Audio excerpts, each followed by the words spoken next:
Running Sentences presents A Judge, a Jury, and a Sheriff. Part 1. The Prologue. When a man finds out about a situation that involves his kid sister, he drops everything. He does what he feels is necessary to try and help save the day. Story narrated and written by Michael Honore. This is a work of fiction. Any names, characters, businesses, events, and situations within this story are products of the author's imagination.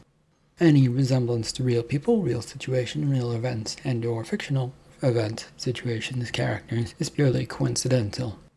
This is not meant to be a realistic story. Copyright 2023, Michael Honore. All rights reserved. Pete lounged on the couch in his living room, staring at the TV, which was flickering images at him. The sound was muted, as a headache and a half-finished bottle of bourbon on the coffee table made loud things not so nice to hear. He was trying to ignore his cell phone, which had been ringing many times lately. Enough so that when it did fall silent for a minute, he got up from the couch and turned the phone to vibrate and then put it back down. It didn't stop making noise as it buzzed its way about the table. Who the hell is calling me? In an attempt, he threw his hand in the direction of the phone without looking at it from his new seated position. He didn't want to get up, and there was too much effort. His effort was rewarded with a smack of his hand into the edge of the coffee table. Ow, damn it! Up he sat with a rather frustrated snarl on his lips as he shook his hand. The thought of kicking the table soon came to him, but without shoes on he got as far as lifting his foot before stopping to think. The alcohol was still making things fuzzy, but something in the back of his mind told him not to do that. He sighed as he put his foot down and made an effort to grab for his cell phone, only for it to skitter out of reach and then off the table with a crack as it hit the ground. Luck be the lady damned. For a moment he contemplated lying down and leaving the whole mess for another day. The headache and the flashing pictures were too much right now in this evening hour. He should be elsewhere, but part of his life had died down lately along with what few dreams he had. The phone buzzed again, and with exasperation he got up and fetched it from the ground. The new spider cracks in the glass of phone barely registered with him, but it did make the phone look terrible. He glanced at the screen. Unknown number, and that texting me crap? Geez, when will places stop with this spam? There's supposed to be a no call list. Not good that does, though. Curiosity, though, being a bitch, had already nagged him into unlocking his phone and taking a look at least at the messages. One never knew. Maybe someone had accidentally texted the wrong number. Then maybe he'd have an interesting conversation out of it. He shook his head as he began scrolling through these messages. 20 in total sat on his phone, but the screen was not helping him read, since it was flickering out from all the damage that had been done to it. Medical debt? I haven't visited a doctor since my parents made me. Stupid spam. He was about to put the phone back down when one of the words in the message caught his attention. My sister? Wait, is my sister the one in debt? It would make sense, since I can't afford to think about doctors, but The phone screen flickered once more, and then completely died out, with the damage too much for it to handle. Shit, I need a new phone. I wonder, though, where am I gonna get one? Is it too late in the day to bother Caleb?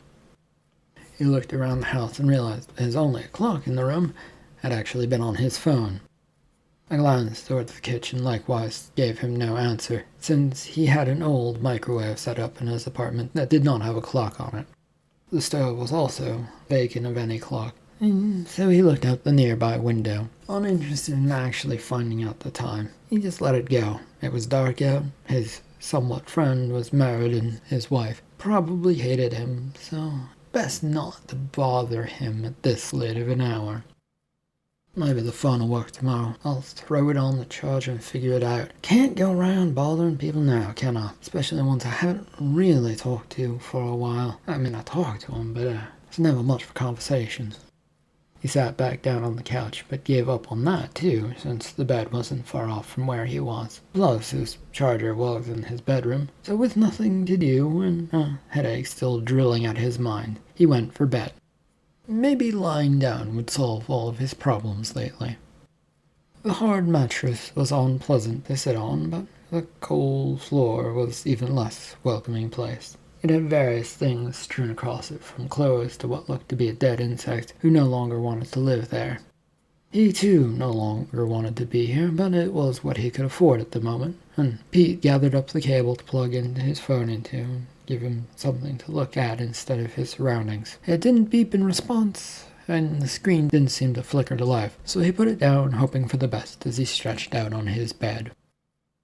At least I will have to get in touch with my sister if she's still talking to me, and I can't remember whether or not we would talk lately. It might be nice to hear her voice, but what can I do? I can't really do anything to help her. I have my own money problems. Oh well, I guess talking is important too. He turned over, trying to get comfortable on the mattress that provided no comfort. Someone had once told him that such things were good for his back, but that never worked out, and that was the thought he always seemed to drift to sleep to. Never quite comfortable. It was a good rest, though, which was odd for Peter, who awoke early, lost in the idea of the sun just coming up outside his window. He blinked at the sight a few times, trying to recollect his night, and realized what had happened. With a sigh, he got up to tend to his early morning needs, the first of which was the phone, which still did not work. Not able to tell time with his phone, and Pete spent his morning trying to figure out what time it was, all so he could know when to go to work. That resulted in him taking an early bus from one side of town to the other to get there, and to stand around waiting for people to show up since he was too early. He wound up going towards a nearby bench when it was taking too long, and to his relief, Caleb's car pulled up early in the morning, and he watched his somewhat friend get out and come over with raised eyebrows towards him. What brings you here this early? You're always late. Early night after my phone finally quit working on me.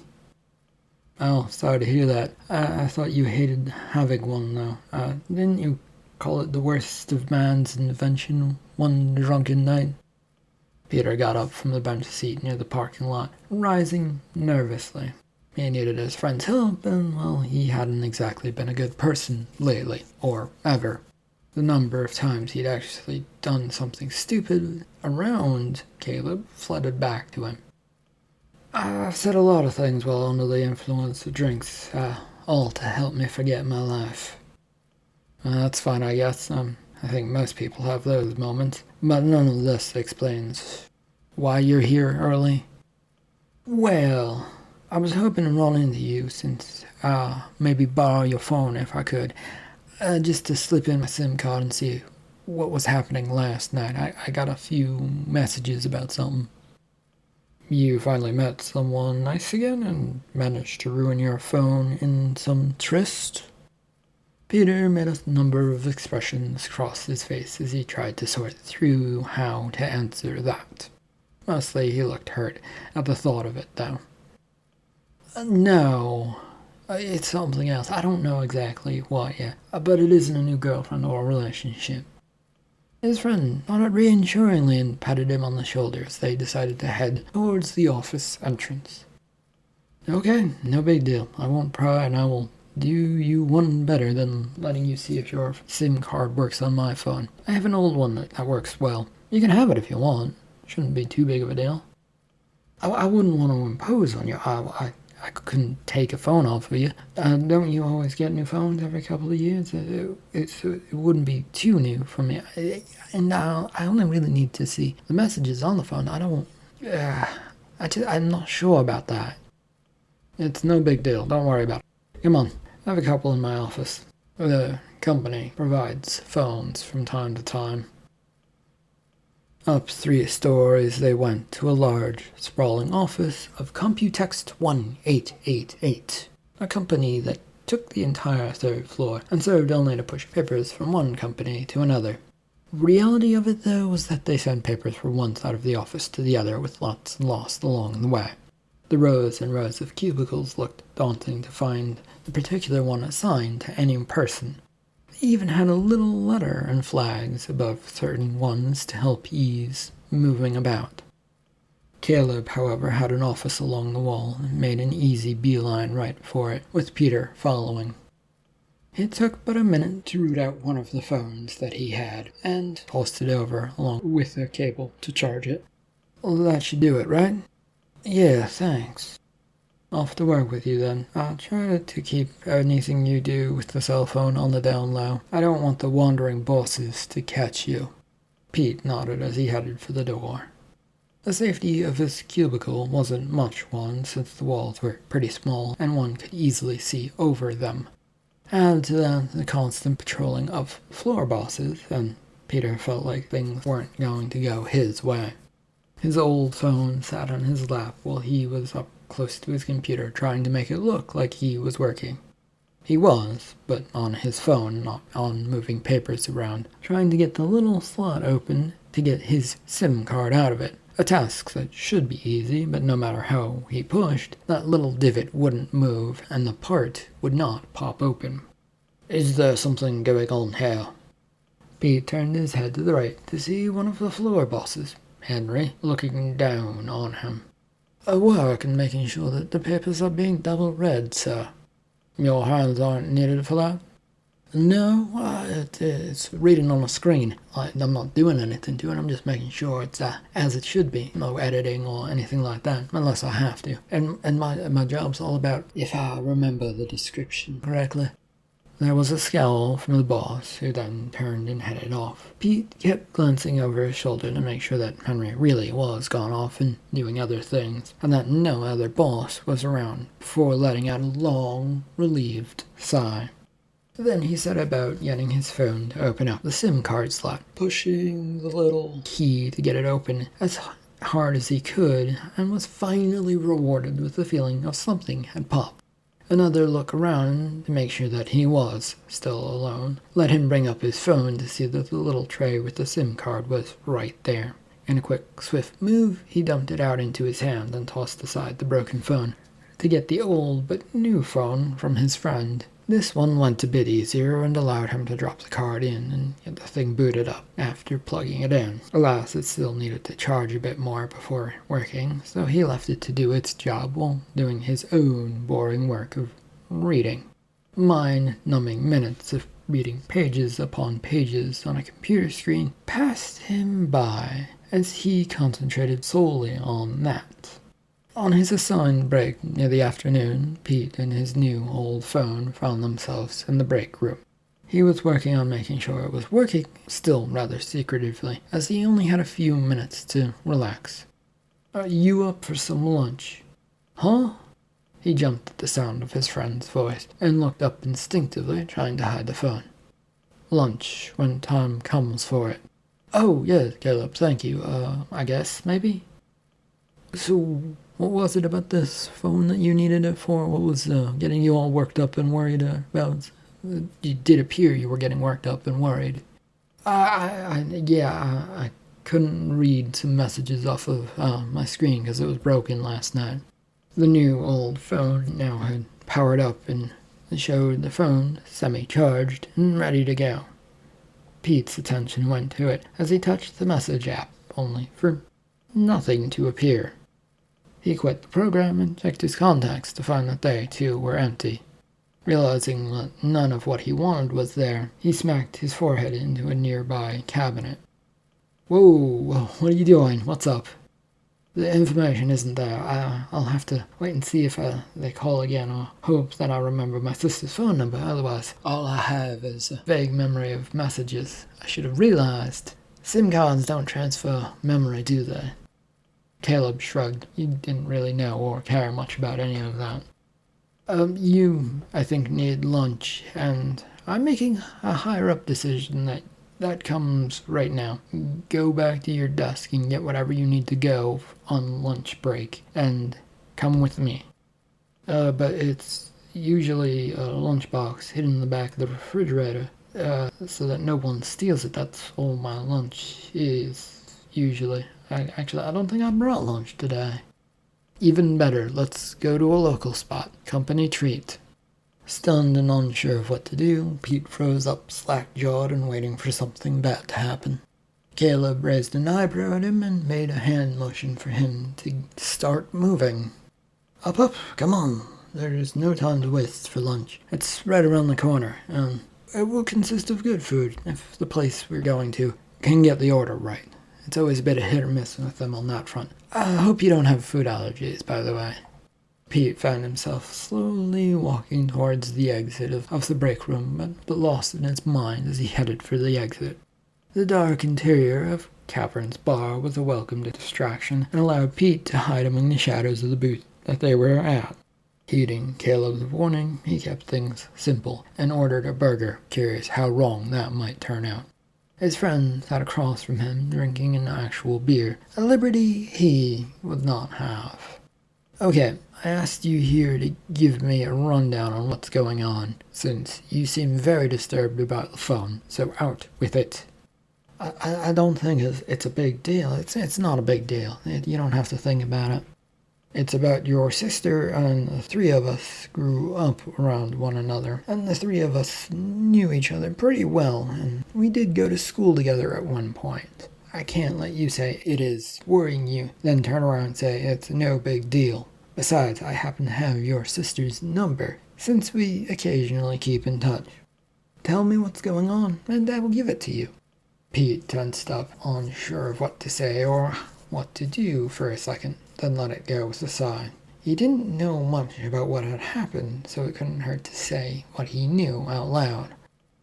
I don't know much at all about what happened. All I got were a bunch of calls and a text about a thing. Tell me what you saw, and the number is yours for your sister. He mulled it for a few more seconds before sitting up straight and leaning in to talk to his friend.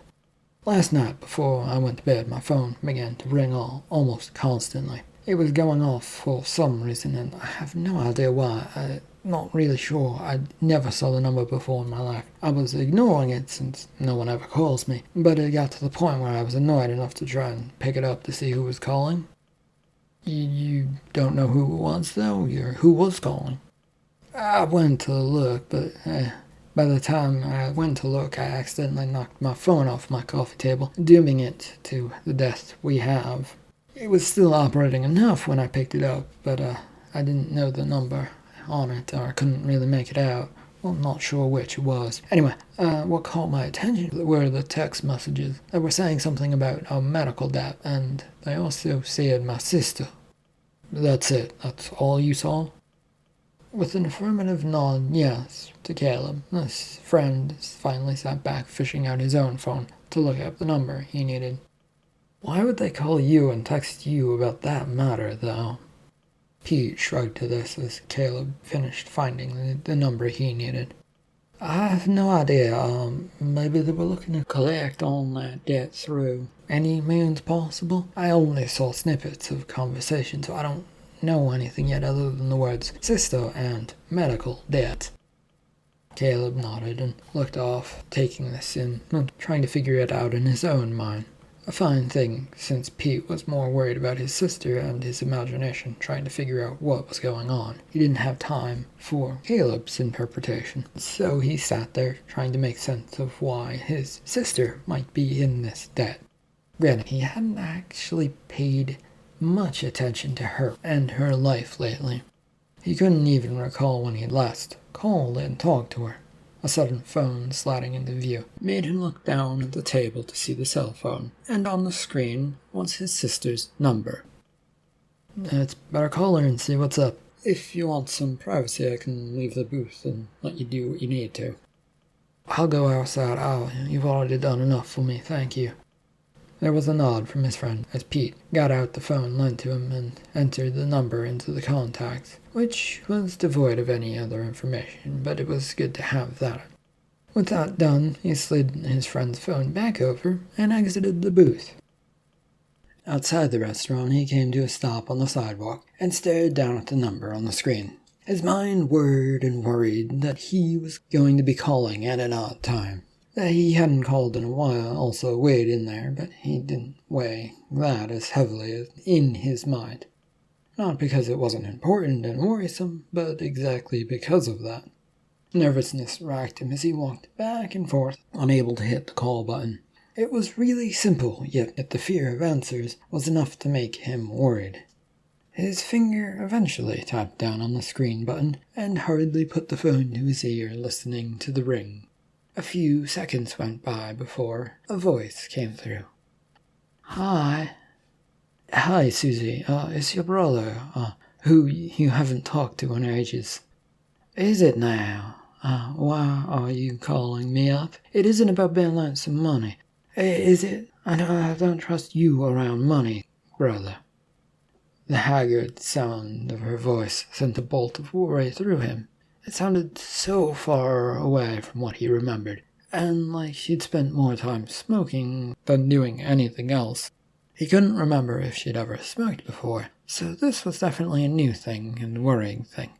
No, I was not trying to get money. I was calling to check up on you, in fact. Why would you be doing that? It's going to sound a bit odd, sister, but I got a lot of calls yesterday, and they were related to you, potentially. They said you had some medical debt. Why were those buggers calling you? It's got nothing to do with you. Why? Why would they call you? What are you talking about, Susie? There was the sound of Susie's rough, gravelly voice, an admission that there was a problem that caught him off guard. He was not expecting any of this. It shouldn't concern you. I'll call the place and tell them to knock it off right away. I'm sorry they bothered you. At least explain what's happening for me, please, Susie. Let me know what's going on. Oh, I just had a hospital visit that lasted a couple of days. Because of that, I lost my job, and I went into debt and had to go to court as a collection agency came for their money, and I couldn't pay. Needless to say, now that I'm working again, at 2 jobs, to pay them back, the court ruled that I had to increase my payments. It's a mess, and I'm getting through it, and I'm doing my best to pay my fair share that's owed. Peter stood there, sort of dumbstruck by the whole situation and trying to think of something to say. What the fuck? Yeah, it is a bit fucked up. It is fucked. I think there's a crop of people running things here right now. I don't think I can escape because I don't really have no money to escape it. And because the collections keep coming through the court orders. Round and round I go, and I think several other people as well. The court I went to was chock full of people. They were all having to do with collections. I'm sorry, sis. I wish I'd known. Well, who was doing this to you? The collection agency? There was some soft coughing from his sister as he waited for her to respond to anything he was saying. Don't worry about it. There's nothing you could have helped me out. You have your own money problems. I didn't think to talk to you about them, and, I always knew you were no good with money. There's nothing to worry about, you brat. Yeah, I mean, you are older than me, but you are still a bigger brat than I ever was. And as for what's happening, it's, from what I can tell and from the rumors around town, there's a judge, and there's a collection agency, and feels like they are in league together, rigging the area dry of money. It is just rumors, and I don't really know anything else. I wish I could do something for you. What you can do is hang up the phone unless you have a couple $100,000 lying around since we last talked, but I doubt it. He tried to say something else, but his words failed him at this moment, and he couldn't really think of anything to say. Got nothing? Didn't expect so. Live your life. Don't you worry about me. I'll get through this one way or another. And don't be such a stranger. Maybe come visit sometime once you do figure out how money works. Though he wanted to say more, he still couldn't find the words to say. And before he could find them, she hung up the phone. With a sigh, he too ended the call and looked about himself. The day suddenly felt cold, and he shivered, making his way back into the restaurant. A few seconds later, he was sliding back into the booth across from Caleb, lost in thought, and trying his best to let it all settle into his mind. His friend caught the look on his face. I know it has been a while since I last called your sister, but it doesn't look good judging from your face. Is everything okay? She's got some medical debt, and it's something to do with hospital bills and now a collection agency after her. What are you talking about? That's basically what you told me at the beginning of this, so please explain a bit more. And doing his best, Pete told the story as told to him, but he knew he was forgetting some details here and there since he didn't really get everything. When he'd finished, their meal was placed before them.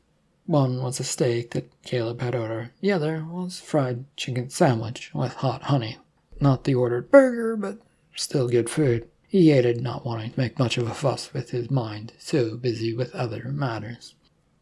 The meal was completed in silence, and they returned to work, thinking in their own respective ways. Work would come and go as he concentrated solely on that for the rest of the day. It all slipped into a melancholy of noise and nothingness, zipping past him before he knew it or could pay attention to what was going on. When shutdown time came, he'd somehow gotten through all of his work, which was the first time in a long time that he didn't have to pull overtime to finish it all up. He and the other lucky ones got to go home. Pete soon made his way back to his apartment house complex. He was not the least bit sure how that had happened, since he was not paying the least bit of attention to anything, but he knew he was back when his butt hit the couch. It wasn't the nicest couch, but it was a comfortable one that knew his body. He stared at his new phone in his hand to see if it would make any noise, and if a conversation might be started up, or maybe some more information would come from that weird person who was texting him all of this information.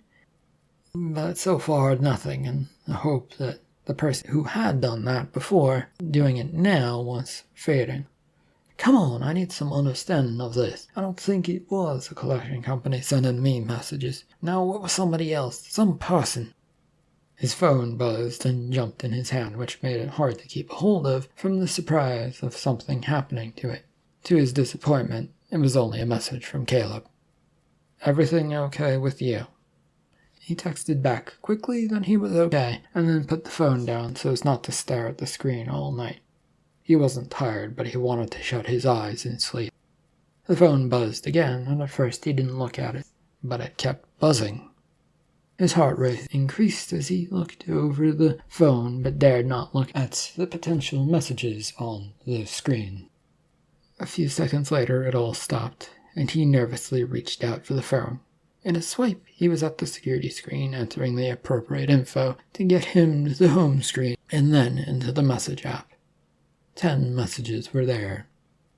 Your sister is in great danger. Please respond if you read these messages. Read all of them. Peter carefully read all the messages before him, each detailing how his sister was in debt thanks to a judge and a hospital. He read over them and went over them again before he decided to respond. Who is this? The message was instantly responded to with the words, a concerned person familiar with things. He typed in a quick reply. Why are you telling me this? I can't do anything to help this person you're telling me about.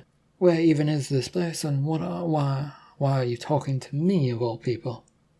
More than a few minutes went past before a new message came. It simply said, Bayou. Peter made a face at this news since he wasn't sure what to make of it. There was also no further messages after that, despite his hope for further explanation. He gave up a short time later, too tired to think, and his mind trying to make sense of it. He knew Bayou. He'd grown up in Bayou, but he did not want to think about Bayou. Since he couldn't figure anything further out, he decided it all made his head hurt and that sleep was a better thing. 2 weeks went by as Peter slowly gathered up information he felt he needed. More messages had come in directing him towards looking up stuff and finding out exactly what was going on. He responded to the messages, but the sender never responded to him. The stuff he'd seen was enough to set a plan in motion in his mind, one slightly suggested by the sender of those messages. This left him with a cross-country trip towards a town called Bayou, which was a collection of a swamp area, unincorporated into any town, but sort of a town in and of itself. He was soon driving towards it. The road ahead of him kept slipping by as he drove towards this town. The only thing keeping him company in the car was a radio and a suitcase next to him that he'd sloppily packed up. 4 further days of travel put him at the city limits of Sentinel City, which was close to this bayou that he needed to get to. It was already evening, and he felt himself tensing as he passed by the Welcome to Town sign. He knew he needed to sleep and went for the closest cheap place he could find. 1 more day wasted, but in the end it would be worth it. He may be a shitty brother, and he had his struggles, but confronting these fucks was the least he could do for his little sister. Morning came, and Peter was in the parking lot of the motel he'd spent the night at. His night had been a rather listless one, and all over the place. Now, though, he couldn't fight back the energy that was surging through him. "Calm down, Pete. This is all straightforward. I just have to find the place, and I'm home free. Oh, she is home free." His phone buzzed with a message from this mysterious person. A glance at it gave him directions he needed to go to. The swampy bayou itself, with a set of sort of coordinates leading to somewhere. Was it an important house or something else?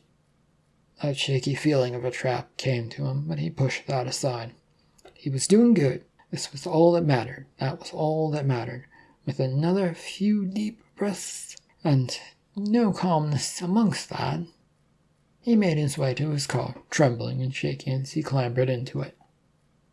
The drive out to the swamp was a hot and muggy affair, which was only relieved when, rolling down the windows, the AC had conked out when he got the car going, and out onto the highway.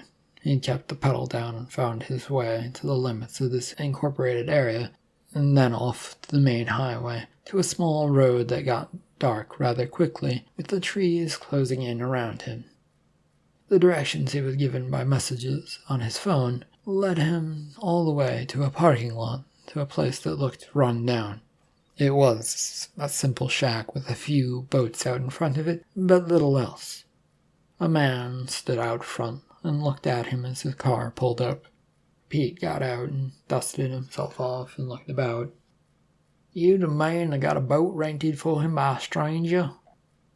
"I guess." A set of keys were thrown to him and he got them, but fumbled a bit to keep them in his hands. "Well, they said you know what you do, so you go have your fun. I want the boat back before nightfall, though." The owner of this little area went back to his shack, throwing open the door and disappearing inside. It slammed shut after him, though, as it didn't seem to want to stay open. Pete decided to ignore all of this as he looked at the key in his hand. A tag on the keychain had a faint 2 written on it. A glance at the boats brought no answers, and he had to get over towards the little moored planks that made up the dock to see further. A minute of going up and down the creaky wood gave him an answer that 2 was the second to last one on his right. He would go grab his suitcase from the car, and then drop it into this vessel as he found it was in an okay shape and went over the controls to the airboat and how it might work. Then, making sure that everything was secure and that his suitcase was tucked into a spot where it couldn't escape from, he began to start getting the boat ready to go. He wasn't the least bit familiar with it, but he got it started and began puttering out of this area. The deafening whir of the fan was all that kept him company as he slid his way across the water. Pete's phone was in front of him as he held onto it tightly as he watched the coordinates tick towards where he needed to go. The setting sun flashed its brilliant orange over the area, and he found a few torches began appearing around him, and he started following them since they seemed to point out towards some direction, and the coordinates on his phone agreed that that was the right way to go. So he soon put his phone away as a house up on stilts appeared before him.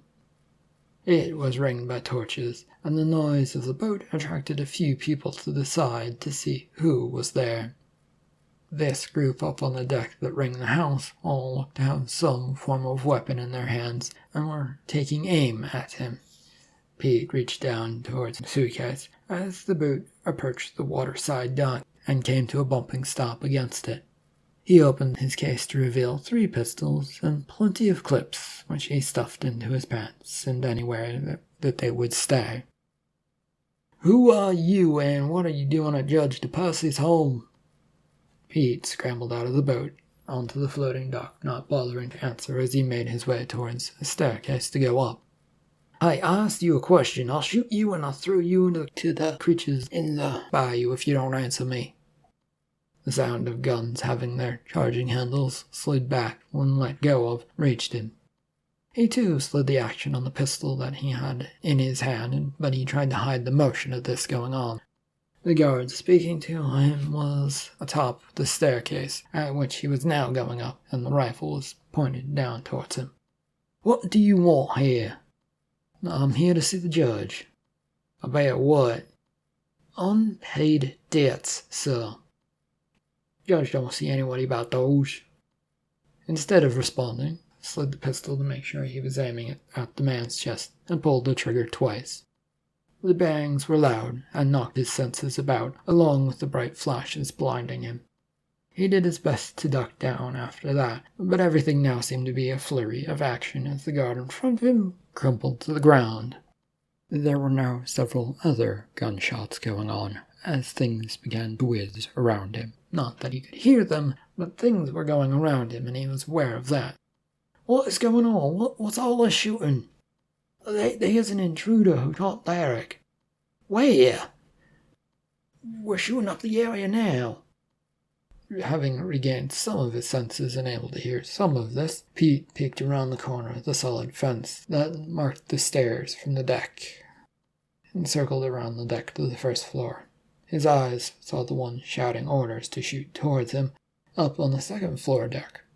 He was not a good shot, which is why he got close to the first one. Now, though, wasn't the time to be afraid, and he took aim, letting another 2 shots go. The effort to aim was there, but it wasn't good, and he was more interested in scaring the man off than actually hitting him. This guard instinctively ducked away as the shots came towards him, and it was unclear if he'd actually gotten close to hitting him. Bullets from another gun made an impact and chewed at the area around him, making him feel unsafe. "I don't care about any of you aside from Judge DePercy. Leave it, I won't have to shoot you." The sound of rat-a-tat-tat of guns firing repeatedly drowned out his voice and left him no choice. Out of cover he came, trying to shoot towards where he figured this gunshot noise was coming from. The first problem arose instantly when he realized his balance was off, thanks to the close gunshots that he had fired. His steps staggered about as he tried to come about onto the deck, looking for anyone. There was a flurry of flashing guns, and there should be some noise, but all had gone quiet for him as he felt something tug at his right leg. But whatever it was, he didn't pay attention to it. Through these flashes of light, he saw someone and merely fired towards it. His brain had shut off from what was going on, and he just looked to see if he could find a person. A figure would appear somewhere, and he would turn to shoot at that. There were a few ducks and dives when he saw flashes of light make their way towards him. He would hide behind whatever he could find out here, but he didn't stay out here very long. Peter entered the house as he found the door to it, spilling him into a living room of this place. A space that was already being destroyed as the guards tried to shoot at him. The sound and now sight lessened from having walls between him and the guard. These guards weren't coming in, so he ducked down to hide near a table, which he flipped onto his side. His hearing was now slightly returning, but things were still off. "Do not destroy my home. Be careful where you shoot. Where is this intruder anyway?" A guard came through the doorway as Peter peeked around. He spotted him before he'd gone far and shot at him. In a crumpled heap, the guard fell to the floor, and Peter decided not to stay where he was. He knew he'd shot at least 4 or 5 of these guards, and he shot at them, but whether he'd hit them all, he wasn't sure, and so, not wanting to risk sticking around, he headed for a nearby staircase, as he was pretty sure he'd heard the judge's voice coming from up there. He was not about to wait to see if any other guards appeared. Upon getting up the stairs, Peter locked eyes with the judge, who swelled to see who was there and coming up the stairs with a thump, thump, thump of steps. They both stopped and stared for a moment, but it was only a moment as Peter raised his gun towards the man. "Who are you?" "An average person." He fired as the judge flinched and tried to run, but a bullet found its target, hitting the man in the abdomen. There was a stumble, but the judge managed to keep his feet under him and moving. "Are you getting rich off of all of this? Is that why you're in league with the damned hospital?" "I have no idea what you're talking about. You don't live here in this area, and I know all the people that have come before my court. That's the only way you would know about what's going on. Who are you?" "Average person, as I said, Judge. Here to settle some debts that are owed." "Any debt will stay even if you kill me. A judge's rulings must stand, and no state government is going to undermine their judge, especially if it throws the entire system out of order." "The paperwork can disappear, though, and that is the key to my saving all of this." The judge shook his head and dashed into a nearby room. In a rush, they were both in the judge's office, with de Percy at his desk, fishing about for something by the time Peter got in. The judge came up with a pistol aimed at Peter, and they both fired. After a pause of a second, the judge fell backwards and out of sight. A wave of relief came over Peter, followed by pain as he looked down on himself. He'd been hit at least 4 times in his chest and stomach, and at least once in his leg. He grimaced at all of that. There was still stuff to do, and no time for these wounds. With some strength, he made his way towards a nearby filing cabinet, throwing open drawer after drawer, searching through these files, making them bloody, and just generally trying to wreck everything. All so he could find the one with his sister's name on it. He got it out when he came across it and glanced through it, seeing all the debt and medical bills. There was also the agreements between the hospital debt collection agency and the judge about what was owed. He made it about a few steps away from the cabinet before everything finally caught up to him. It felt heavy. Everything felt heavy. And he toppled over towards a nearby chair.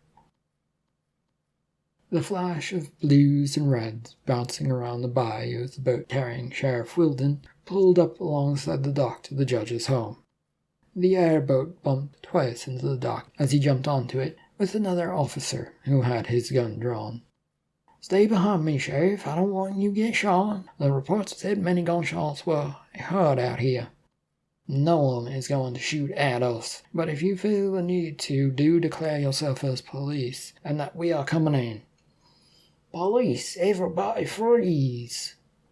There was no response from anyone inside. More officers arrived and began combing through the home, looking for signs of life. All that was in there, however, was a few dead guards and some people. The sheriff made his way up to the office to stare at the sight of the dead judge and the dead stranger in the chair. "Why would anyone kill the judge, sir?" His subordinate's voice made Wilton roll his eyes. There was always more than enough reason for things to happen, and as corrupt as this judge was, according to the rumors, it didn't take much to put 2 and 2 together. "Probably has to do with the file in a stranger's hands. Get that and we'll get some answers." "Oh, sir. What is it now?" He turned to see another officer come into the office, holding up a radio. "The state cops are on their way, and they called up the line to the government agencies who might have some interest in this situation. Reports about a case or something." Wilton felt his lips curl. Of course, there was some investigation into the matters by the big cops, the government agents. A corrupt judge was always going to draw a hell of a lot of attention when he did what he did out in the open. "All right, grab the files you can and make a run for the boats." "Aye, sir." A few more officers were in and out and grabbing up handfuls of files, but Wilton was already headed for the door. He left the house, making sure not to look too much around at the matters as he made his way back to the dock. Once aboard his airboat, with its giant propeller on the back, he looked over as flames jumped at the wooden structure of a house. Officer Carter came over and dumped a pile of papers into the bottom of the boat and jumped in. The engine was soon started, and with a kick from Wilton, They were drifting away from the now burning house. "Forgive me, sir, but why did it need to catch fire?" "I ought to save face and make sure that everyone looks good in the end. It gets rather messy when investigations are ongoing and make us look bad. Don't worry about this. It's more or less a tidying up operation for us. We just gotta make sure everything links together so that those agencies that are big up on the government know that we have already got this done. We were on this case before those letter agencies knew the letters of the alphabet, so they'll have to bow down to us for once." Carter looked at him dubiously, but shrugged. He took to steering them away from the fire, since out on the bayou there was no good way of putting a fire out without pumps. The sheriff glanced about, then made sure it was nice and dark as they got further and further away, so that any action he did would not be noticed. Life was already complicated enough as it was, as he reached into his pocket and brought something out, and without looking, dropped it gently over the side. "Officer Carter, things are about to change for our little town. I hope you're ready for it." "Because the judge died, sir?" "Yes. Now there's about to be a terrible power vacuum, and other police units are going to come look at everything we do. Keep your head up and be ready for anything." End of part 1 of A Judge, a Jury, and a Sheriff. Thank you for listening.